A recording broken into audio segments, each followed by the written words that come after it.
Jewish socialism. How much do you know about Jewish socialism? Today is a day of thick knowledge. Also, hello, Greater and hello, fake Alec Kyle Parker. Nothing much. As in, you don't know much? Nothing. Nothing. All right. We're gonna learn from my personal favorite page about Jewish socialism.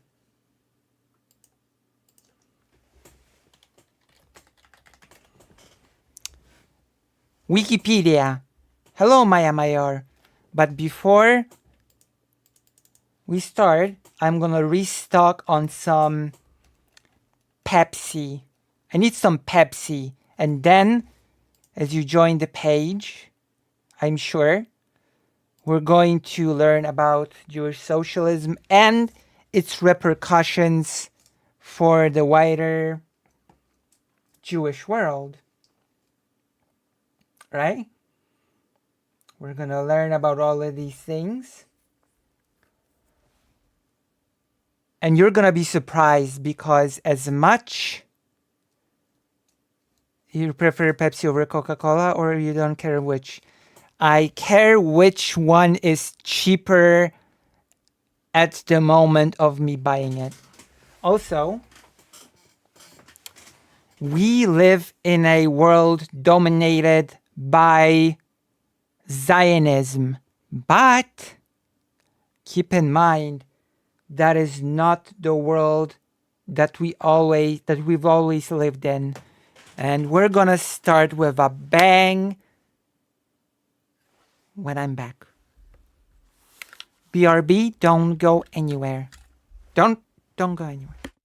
Also, if you want to help me get more Coca-Cola, donate on the page. It's true. Don't go anywhere. I just got here. Nice. Thank you for being here, Wem. Thank you very much for being in here. Okay, we're gonna start with a short. A short that might surprise you. Or maybe not. But I still like this short, so I'm gonna start this stream off by showing you. True, like, subscribe, and join the page. That is a very good mantra to follow. Actually, there is a very good mantra to follow.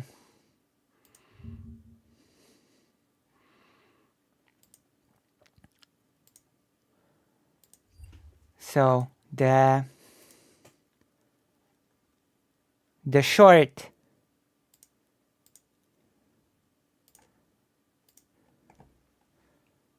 Lucy, define Zionist for me, please. Okay. That is actually not a difficult task for me to do. I was watching a guy clean hoarder houses before this for free. Hi, I was watching the President Sunday stream you were on first. Thank you, Bill Portley. So Zionism is basically the belief that Jewish people cannot live in any other country as free people, that Jewish people cannot find freedom and emancipation in any country, and therefore they must find a country of their own, and that country being Israel in Palestine. And also Zionism, which is a very important thing to note, identifies Jewish people as a nationality and assigns to Jewish people a national identity of Jewishness, if that makes sense. And that led to the language wars of which language would be the national language of Jewish people, and that there was argument within Palestine itself between German and Hebrew. There was a big argument between people who preferred the diaspora, so Yiddish and Hebrew as well. So now, let me show you this.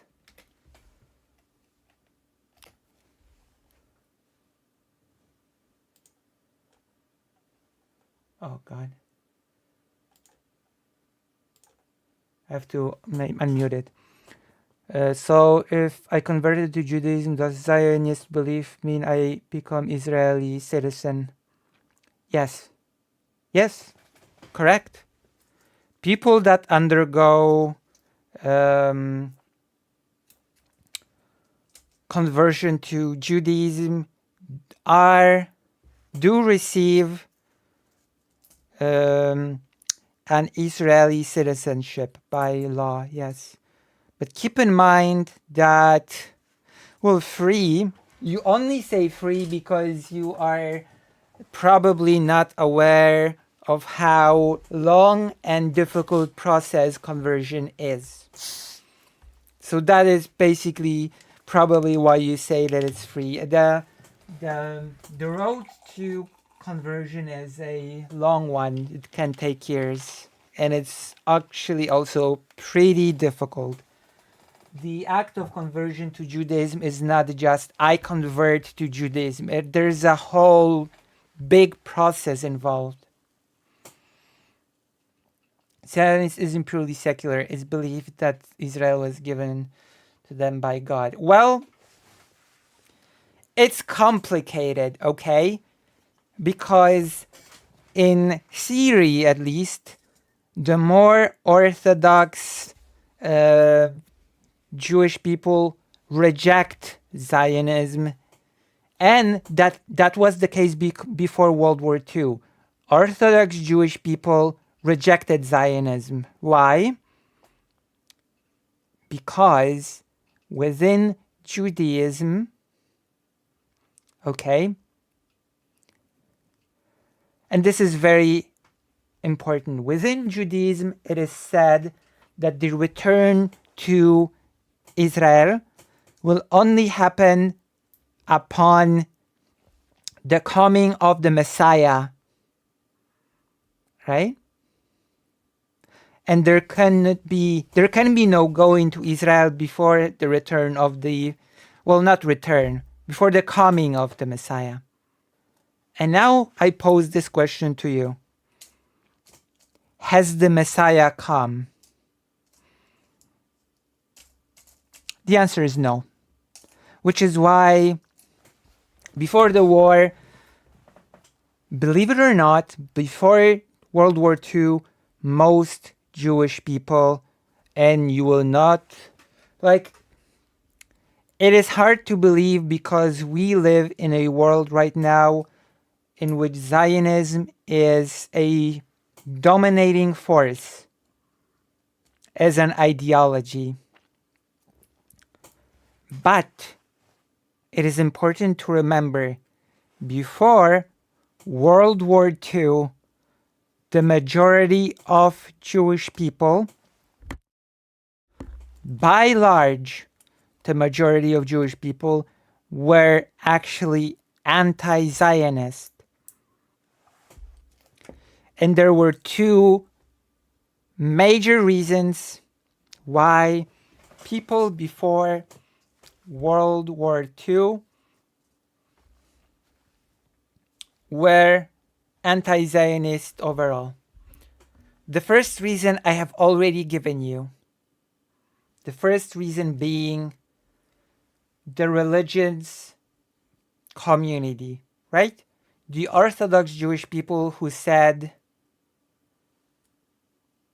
well, the apocalypse is a Christian thing, so that has nothing to do with Jewish people.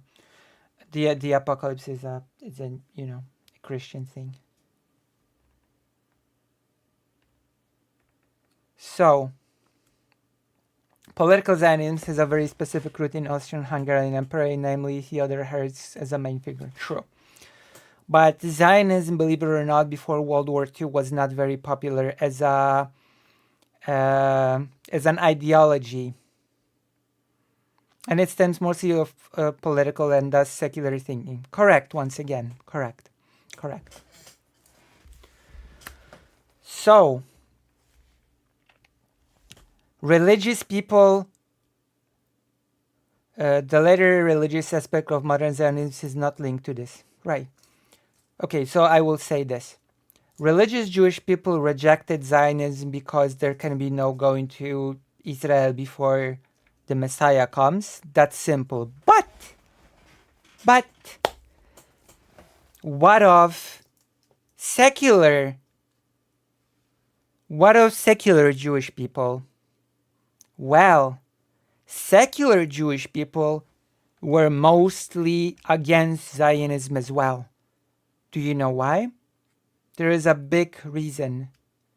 There's a big reason why secular Jewish people did not like the idea of Zionism. And I've already given you a bit of the answer to that as well. That is because Zionism reframed the Jewish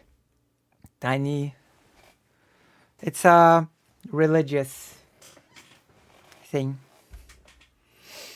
It's a religious thing.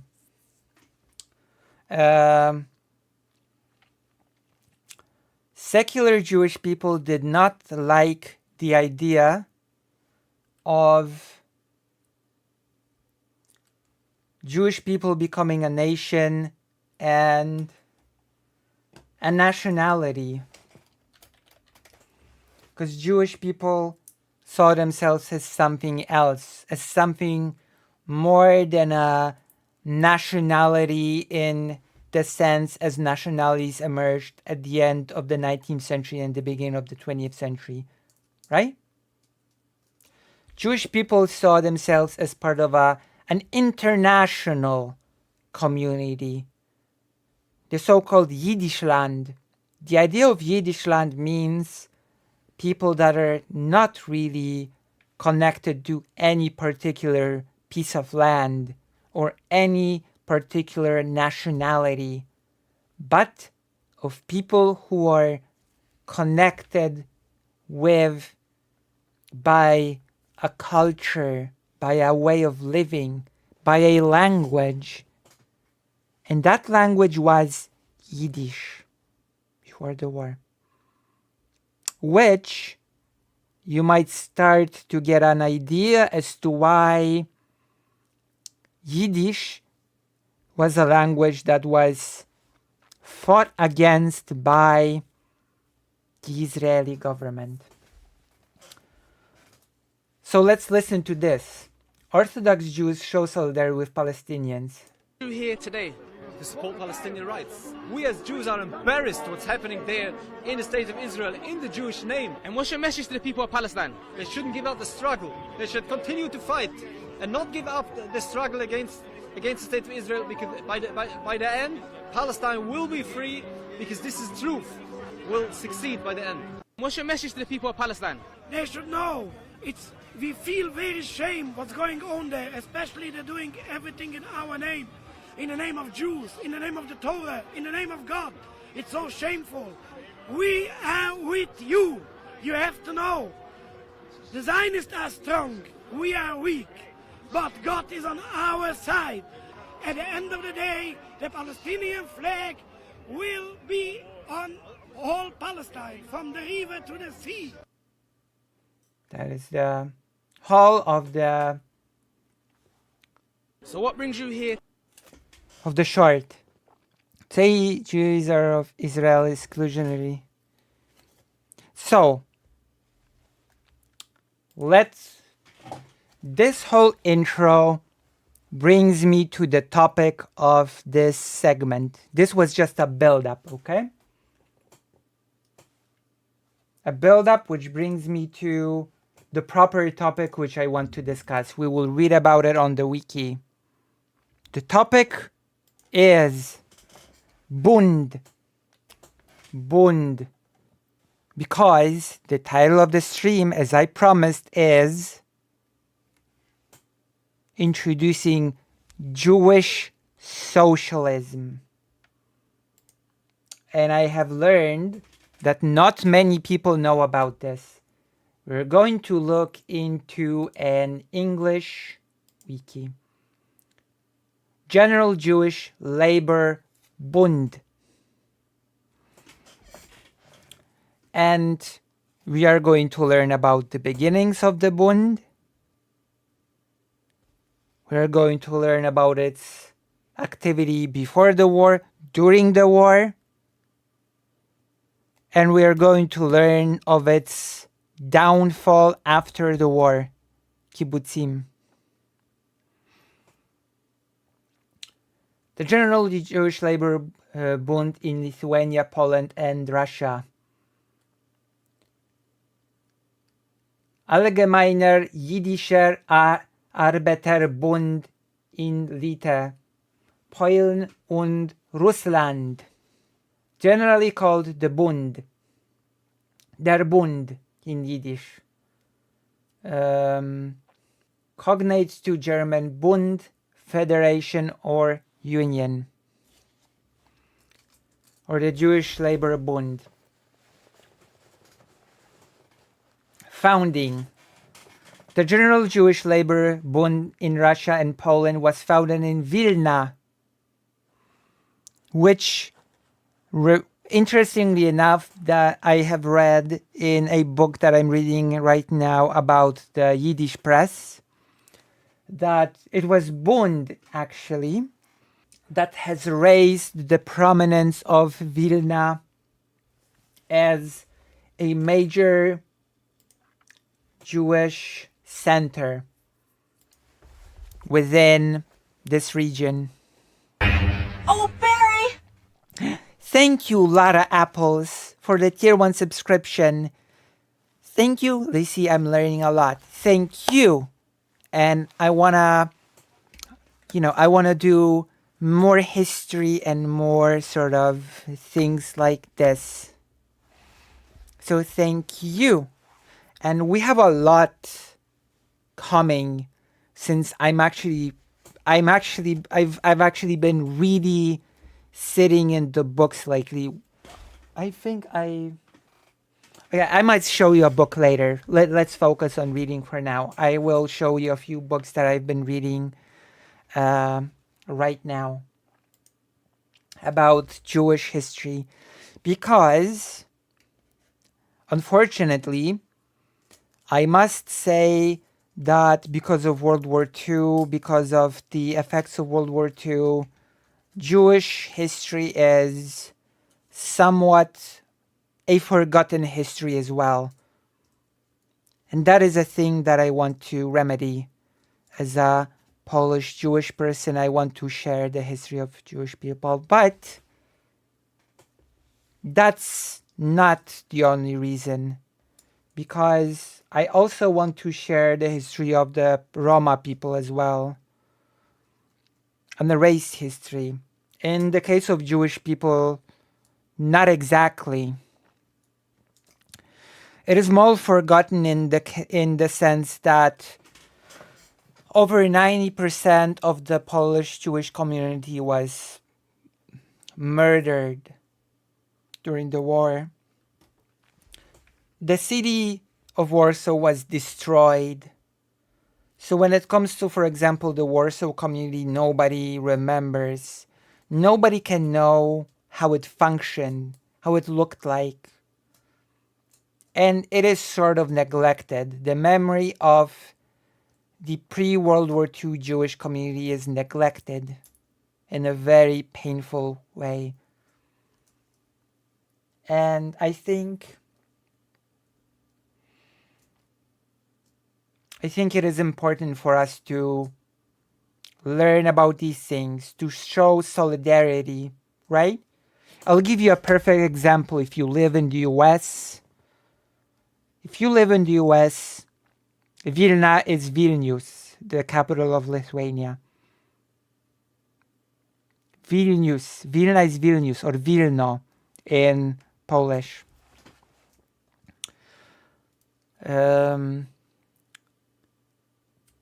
If you live in the US, then you are more than aware that the history, culture, legacy of the indigenous people has been forgotten, neglected, erased.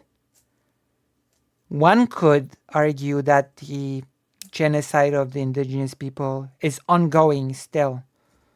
And I think we as people who espouse, who sort of are progressive, we cannot let that be. We cannot let that be. We need to unite in solidarity and push back against this.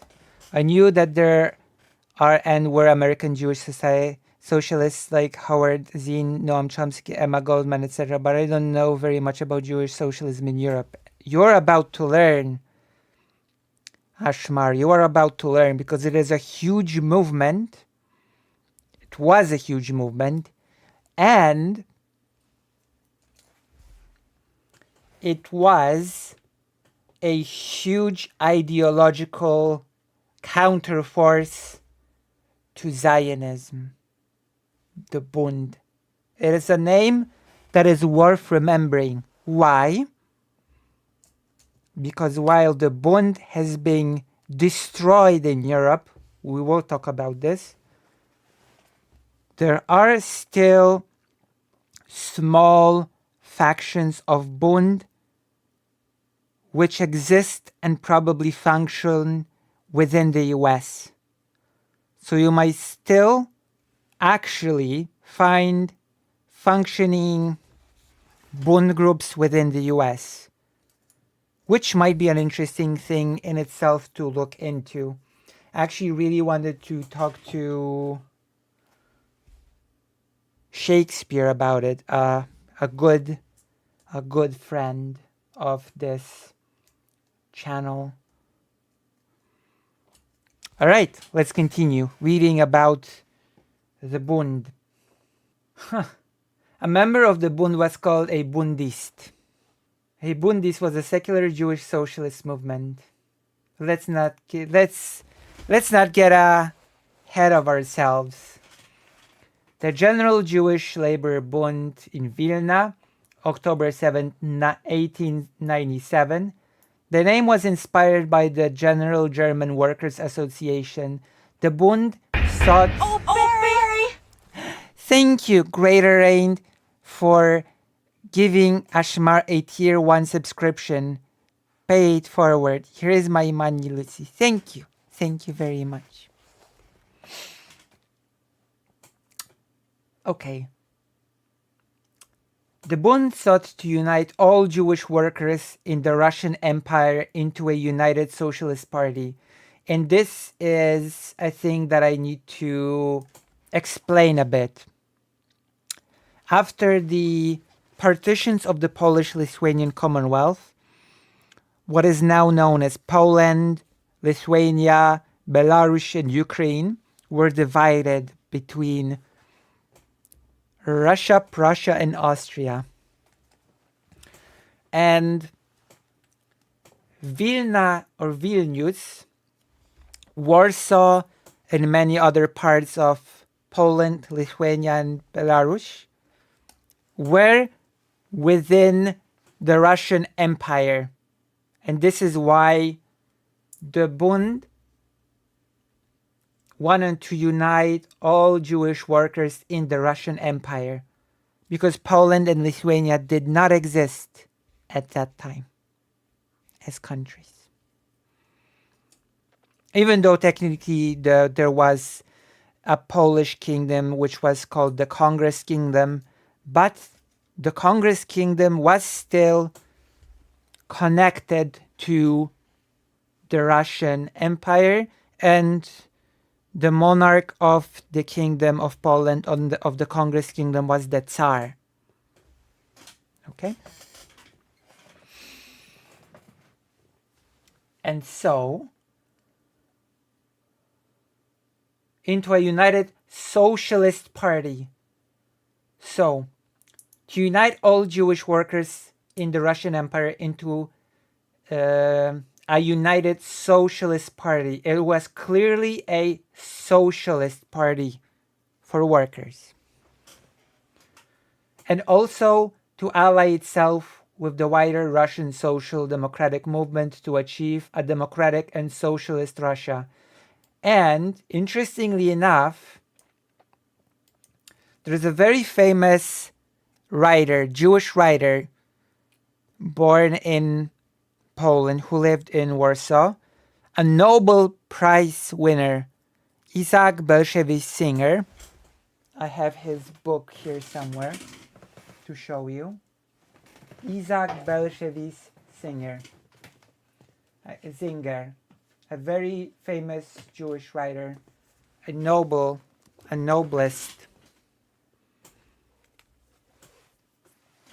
In one of his books, he describes socialists talking about Zionism.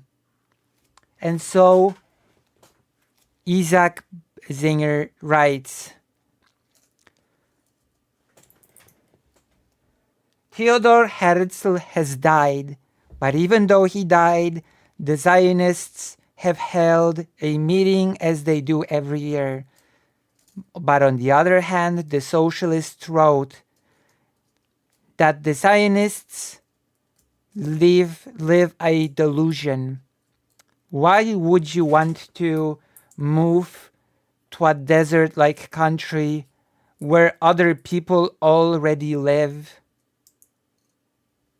when you can build socialism here where we already are? Right? It was a big part of what the Bund believed, that there is no reason to go to Palestine to create a nation state of Israel, that it's better to build socialism. I would say so, yeah. I would say that it is, yes. I would say that it is a bit extremist, yes. There are reasons to say that, and we might sort of explore those reasons, but for now let's focus on the Bund. So, a united socialist party also ally itself with the wider Russian social democratic movement to achieve a democratic and socialist Russia. The Russian Empire then included Lithuania, Latvia, Belarus, Ukraine, and most of present-day Poland, areas where the majority of the world's Jews then lived. They hoped to see the Jews achieve a legal minority status in Russia. Of all Jewish political parties of the time, the Bund was the most progressive regarding gender equality, with women making up more than 1/3 of all members. So not only was the Bund socialist, it was also extremely progressive. But then again, left-leaning people tend to be pretty progressive, right? That there does seem to be a correlation between being left-leaning and being progressive on the whole. What would be best be done with displaced Jewish people after World War II in a potentially still hostile environment? We will get to that, actually. We will get to that. The Bund, believe it or not, Bund actually tried to answer your question after World War II. So stay tuned. I think your answer will be answered. Let's go. The Bund actively campaigned against anti-Semitism. It defended Jewish civil and cultural rights and rejected assimilation. However, the close promotion of Jewish sectional interests and support for the concept of Jewish national unity, Klal Israel, was prevented by the Bund's socialist universalism. The Bund avoided any automatic solidarity with Jews of the middle and upper classes and generally rejected political cooperation with Jewish groups that held religious, Zionist, or conservative views.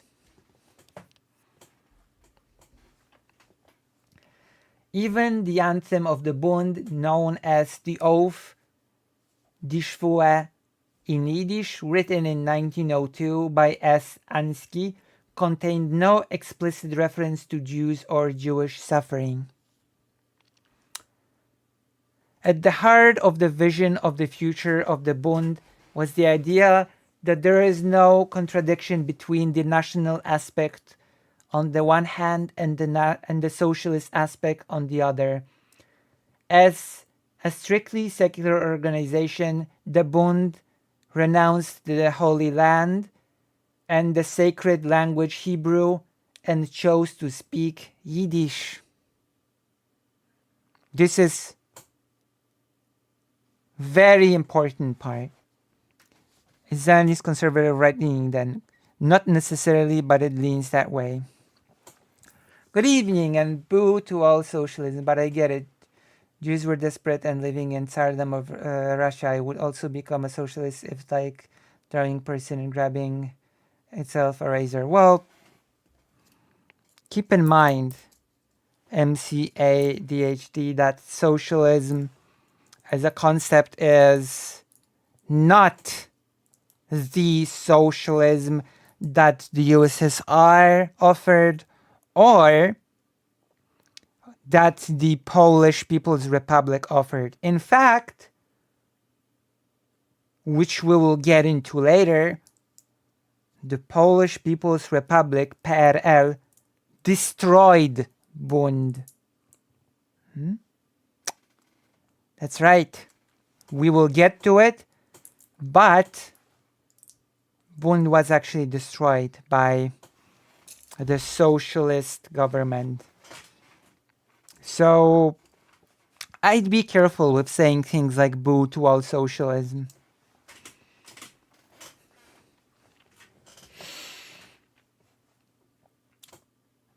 After Kremer and Kosovsky were arrested, a new party leadership emerged. A new central committee was set up under the leadership of David Katz, Taras. Other key figures in the new party leadership were Leon Goldman, Pavel Piney, Rosendat, and Zeldo Fremensky. The second Bund conference was held in September 1898. The third Bund conference was held in Kovno in December 1899. John Mill had returned from exile to attend the conference, at which he argued that the Bund should advocate for Jewish national rights. However, Mill's line did not win support from the other conference delegates. The third conference affirmed that the Bund only struggled for civil, not national rights. In 1901, the word Lithuania was added to the name of the party. The Bund's membership grew to 900 in Łódź and 1,200 in Warsaw in the fall of 1904. During the period of 1903 and 1904, the Bund was harshly affected by Tsarist state repression between June 1903 and July 1904. 4,467 Bundists were arrested and jailed. In its early years, the Bund had remarkable success, gaining an estimated 30,000 members in 1903 and an estimated 40,000 supporters in 1906, making it the largest socialist group in the Russian Empire. It's part of the Russian social democracy, but I would like to go to the Bund in Poland. Separation of the Polish Bund. When Poland fell under German occupation in 1914, contact between the Bundists in Poland and the party center in St. Petersburg became difficult. In November 1914, the Bund Central Committee appointed a separate committee of Bund organizations in Poland to run the party in Poland. Theoretically, the Bundists in Poland and Russia were members of the same party, but in practice, the Polish Bundists operated as a party of their own. In December 1917, the split was formalized as the Polish Bundists held a clandestine meeting in Lublin and reconstituted themselves as a separate political party. So we will focus on the Polish one in our discussions. Also, a side note on socialism and USSR. Socialist communists had been fighting against Soviet in 56 Hungary, for example. That's right. That's right. Many communists and socialists were fighting against the Soviet model, believe it or not. So again, I would be very careful with saying boo to all socialism.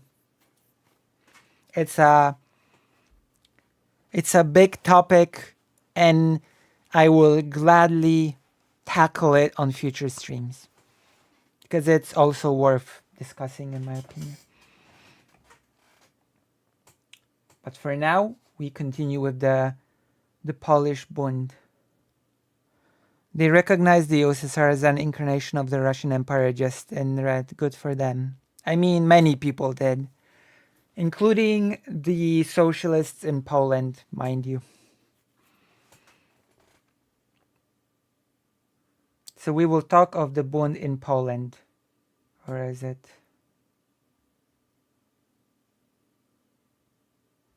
There has to be a talk of Bund in Poland. It's impossible. There is no. USSR had research around how it carried over some of the baggage of Russian Empire, and in a sense, it even got worse conflicts, the ideal Soviet as Russian. True. There has to be Bund in Poland. Okay, there we go. Bund in Poland. But it's... I will find it. If no, then we will just have to read the Polish. Okay, we will have to read the Polish wiki. Oh? Thank you. Thank you for this link. Thank you very much. I'm Hungarian, I'm socialist leaning heavily. Same. I'm actually socialist leaning heavily as well. That's right. Embarrassing. So we do nothing? What do you mean? We have to do something. We can do nothing. Okay, Polish Bund. The General Jewish Labor Bund in Poland was a Jewish socialist party in Poland which promoted the political, cultural, and social autonomy of Jewish workers, sought to combat anti-Semitism, as was generally opposed to Zionism, anarcho-syndicalist. So, the Bund was opposed to Zionism, which is important to remember. Creation of the Polish Bund. The Polish Bund emerged from the General Jewish Labor Bund in Lithuania, Poland, and Russia of the erstwhile Russian Empire. All right? The Bund had party structures established among the Jewish communities in the Polish areas of the Russian Empire. When Poland fell under German occupation in 1914, contact between the Bundists and Poland and the party center in St. Petersburg became difficult. We already read that in the other wiki. Communist split. In April 1920, the first convention of the Polish Bund was held, during which the merger of the Galician Jewish Social Democratic Party into the Bund was materialized. At the conference, a dispute over whether the party should join the Communist International erupted. A majority resolution calling for the entry of the party into the Communist International was passed at the convention but never implemented. As a result, the Polish Bund was divided, with around a quarter of the Polish Bund leaving the party to form the Communist Bund in 1922, which subsequently merged with the Communist Party in 1923. Organizing workers. In 1921, Bund-affiliated trade unions joined the Central Commissions of Class Trade Unions, Polish Komisja Centralna Związków Zawodowych, the governing council of the Union of Professional Associations, Polish Związek Stowarzyszeń Zawodowych. The umbrella organization of the Polish Socialist Party, trade unions, however, while party of the KCZZ, the Bund unions were not part of the ZSZ. Merger with Wilno groups. We will skip this. It's not important for our discussion. Electoral participation. Now this we can talk about. Contrary to the other Jewish parties, the Bund advocated an electoral cooperation with other socialists, and not just between either Jewish parties or with other minority parties in the Electoral Alliance bloc of national minorities. Thence, Agudat Israel, Volkspartei, and the various Zionist parties were represented in the same, but the Bund never was, mostly because its potential partner, the Polish Socialist Party, was reluctant to appear as pro-Jewish party. Anti-Semitism thwarted socialism in Poland. No, let's note this. Okay. MCADHD. It is important, very important, and I think young people who look fondly at the Polish People's Republic should learn this as well. This is why we need more history lessons. Socialist parties from before World War II were very different from the Communist Party that ruled after World War II. Let me remind you that Stalin dissolved the Polish Socialist Party first thing when Poland became the USSR's puppet state. The Polish Socialist Party was dissolved right after the war. But that's a story for a different day. The Polish People's Republic had nothing to do with what we are discussing here right now. This has to be said. It had nothing to do with it.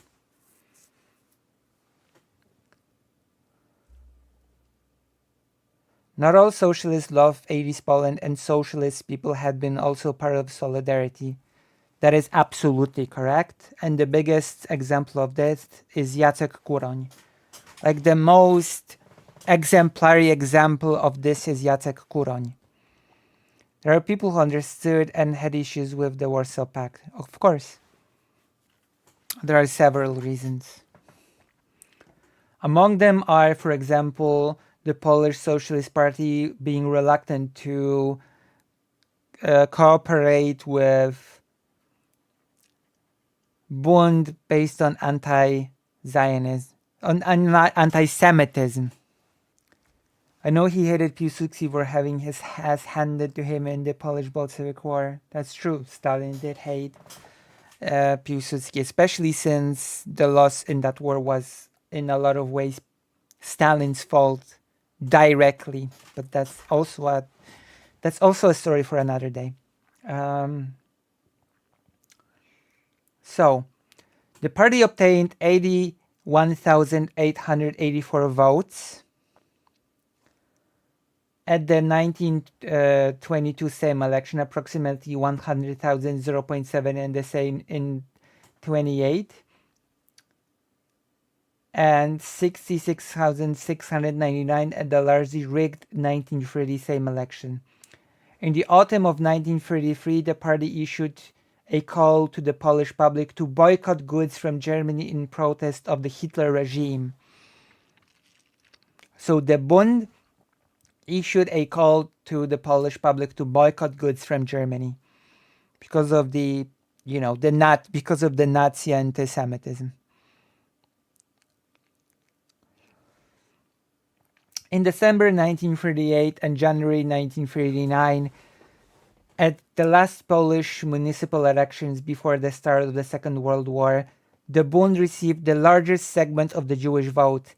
In 89 towns, one-third elected Bund majorities in Warsaw. The Bund won 61.7% of the votes cast for Jewish parties, taking 17 of the 20 municipal council seats won by the Jewish parties. In Łódź, the Bund won 57.4%.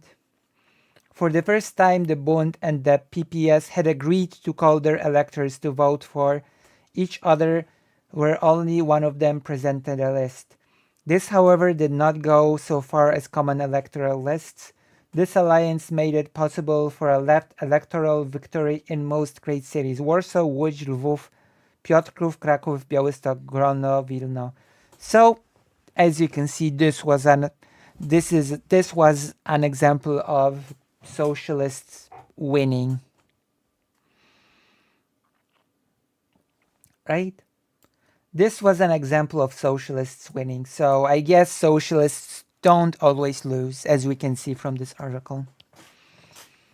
There are, in fact, times when socialists win.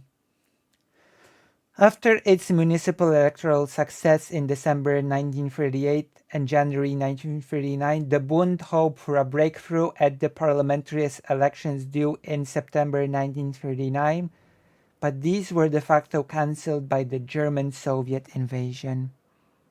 There was a big breakthrough from Bund and the broader left in Poland, but then the Nazis invaded. I will repeat. This alliance made it possible between the Bund and the Polish Socialist Party.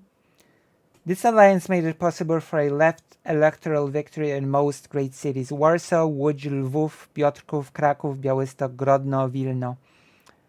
After its municipal electoral success in December 1938 and January 1939, the Bund hoped for a breakthrough at the parliamentary elections due in September 1939, but these were de facto cancelled by the German-Soviet invasion. Organization. The party organization was based on local and regional groups which formed the lowest level of party cells.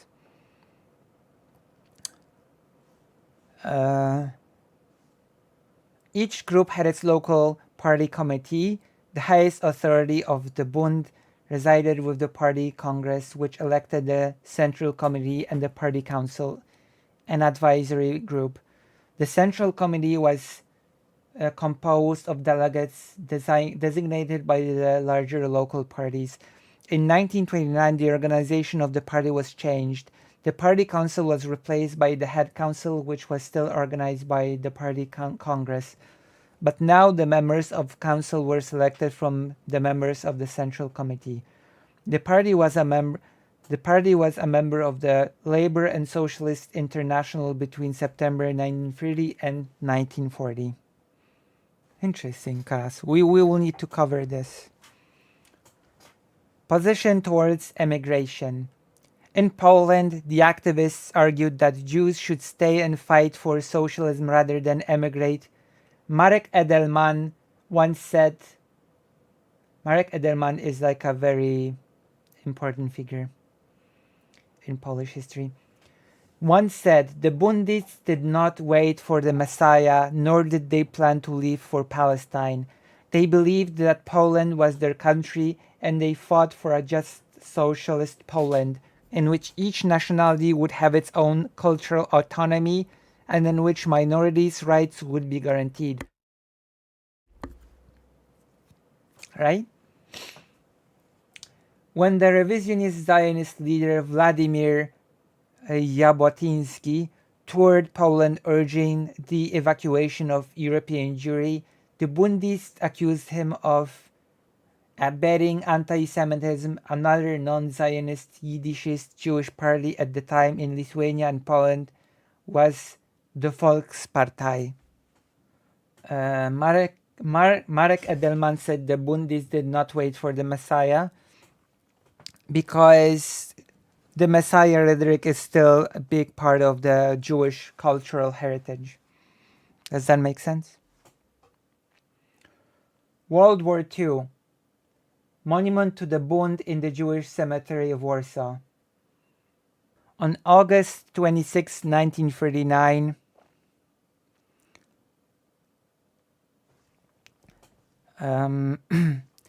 the party signed the joint statement of socialist parties in Poland calling for the people to fight against Hitlerism. Other signatories included the German Socialist Labour Party of Poland. After 1939 German-Soviet invasion, the Bund continued to operate as an underground anti-Nazi organization in German-occupied Poland. Several Bund leaders and structures stayed in Soviet-occupied Poland and endured the Stalinist repression. Two most eminent Bund leaders, Viktor Alter and Henryk Ehrlich, were executed in December 1941 in Moscow on Stalin's orders under accusations of being agents of Nazi Germany. I know that Christianity spawned of Judaism, but I don't know why Christian beliefs would hold cultural relevance or momentum with Jewish people. They don't. The answer is Christian beliefs and cultural relevance do not hold any momentum with Jewish people. They don't. That's the answer. Okay? That is the answer to your question. They don't. In 1942, the Bundist Marek Edelman became co-founder of the Jewish fighting organization that led the 1943 Warsaw Ghetto Uprising. Why the mention of what? Nothing Christian was mentioned. The Messiah is a Judaism thing. The Judaism speaks of coming of the Messiah, right? Christianity says that Christ was the Messiah promised in the Torah, okay? And Jewish people say, no, Jesus Christ was not the Messiah. We are still waiting for the Messiah. So according to Christianity, the Messiah already came once. That was Jesus. According to Judaism, the Messiah never came. We're still waiting for him.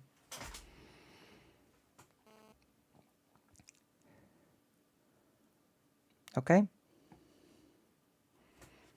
That is the big thing. Okay, let's continue. So, in 1942, the Bundist Marek Edelman became a co-founder of the Jewish fighting organization that led the 1943 Warsaw Ghetto Uprising. You can take a look at this. Job. Okay?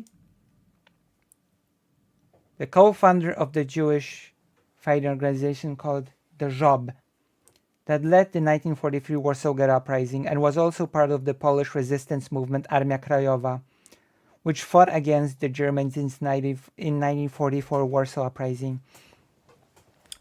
From March 1942, Samuel Zegelboim, a member of the Bund Central Committee since 1924, was the Bund's representative on the National Council of the Polish government in exile in London.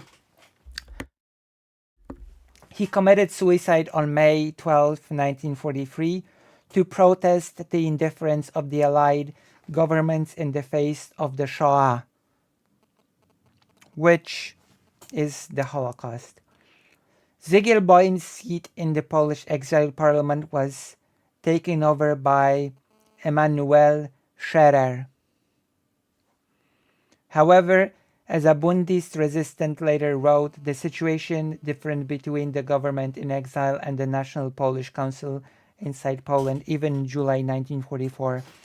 The illegal National Council within the country consisted of four parties: the PPS, the Peasant Party, the National Democrats, and the Christian Democrats. These groups were represented in the London Parliament in exile. So was the Bund represented first by Arthur Ziegelboim and then by Emanuel Scherer. But in Poland, the National Council would not accept a representative of the Bund. Post-World War II, and this is very important, what happened after the war. 50th-year anniversary celebration of the Bund, November 15, 1947. This is the beginning of the end of the Polish Bund. After the end of the Second World War, the Bund reorganized itself in Poland, while Zionists organized mass emigration to Palestine after the war. The Bund pinned its hopes to a democratic development in Poland. At the time, the Bund had between 2,500 and 3,000 members. Around 500 lived in Łódź. Michał Schudenfrei was the president of the party. Dr. Schleime Herschenhorn, the vice president. Salo Fischgrund was the general secretary associated with by Józef Haszunski. The party had functioning branches in Warsaw, Łódź, and Wrocław. The party ran 3 publications: Volkszeitung, Jung Wecker, and Głos Bundu, the latter in Polish. The Bund began setting up various production cooperatives together with Jewish communists. The Bund was active in promoting Polish Jews to settle in areas in Silesia that were previously German territories. Anti-Semitic activities continued in Poland after the war, and in Łódź, the main center of Jewish population in post-war Poland, the Bund retained a militia structure with a secret armory. The Bund took part in the Polish elections on January 1947 on a common ticket with the Polish Socialist Party, PPS, and gained its first and only Sejm seat in its history, occupied by Michał Studenfrei, already a member of the State National Council since 1944, plus several seats in municipal councils. In 1948, around 400 Bund members left Poland. The Bund was dissolved along with all other non-communist parties in 1948 following the consolidation of single-party rule by the Polish United Workers' Party. Studenfrei was then ousted from the communist-led parliament. And that was the end of the revival of the Jewish community in Poland. Many former Polish Bundists would go on to bolster and expand the Australian Bund, itself founded by a Polish Bundist in 1928, such as the Australian Bund's Cold War leader Bono Weiner. This includes the founders of the branch's SKIF youth member who modeled it after how it operated in Poland. In 1976, Marek Ederman, a former Bundist activist and leader during the Warsaw Ghetto Uprising, became part of the Workers' Defense Committee and later part of the Solidarity trade union movement. During the period of martial law in 1981, he was interned. He took part in the roundtable talks and served as a member of parliament from 1989 until 1993.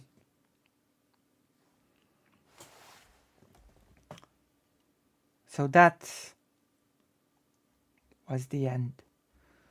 Bund, a huge anti-force to Zionism, after the war did its best to reconstruct the Jewish community within Poland. That scared me. Thank you, fake Alec Kalparker, for giving Somnia Static a tier 4 subscription. White. Thank you. But alas, this did not come to pass, as sadly the Communist Party of the newly formed Polish People's Republic could not suffer for a Jewish socialist organization to exist and did not allow a revival of the Jewish community in Poland. So unfortunately, this story has a very sad end, and we are living in the aftermath of it.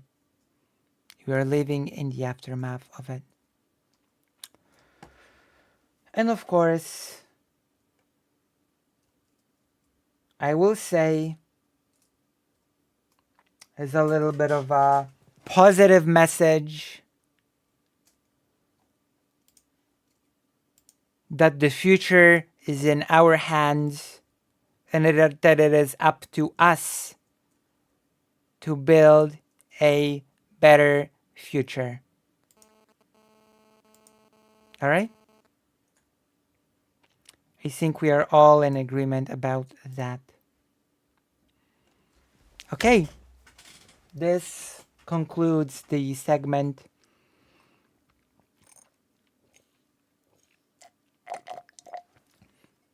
So in other words, don't be doomerists.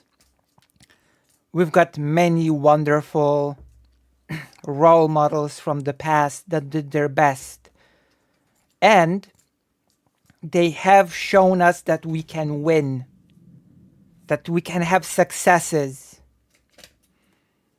And I believe we can. Let's do it.